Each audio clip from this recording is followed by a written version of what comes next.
दोस्तों अगर आप भी यूज़ में लेते हैं ईयरबड्स और उनमें साउंड क्वालिटी को लेकर आपको कहीं ना कहीं प्रॉब्लम फेस होती है, तो कुछ नहीं करना है।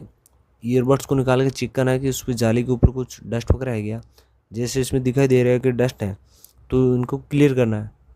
जैसे आप इसको क्लियर करेंगे जाली के ऊपर से, तो ये इस प्रकार का कुछ दिखाई देगा, आपको लग जाएगा हाँ बिल्कुल सही है। तो आपकी जो भी साउंड क्वालिटी से रिलेटेड प्रॉब्लम है वो 100% घर पे सॉल्व हो जाएगी।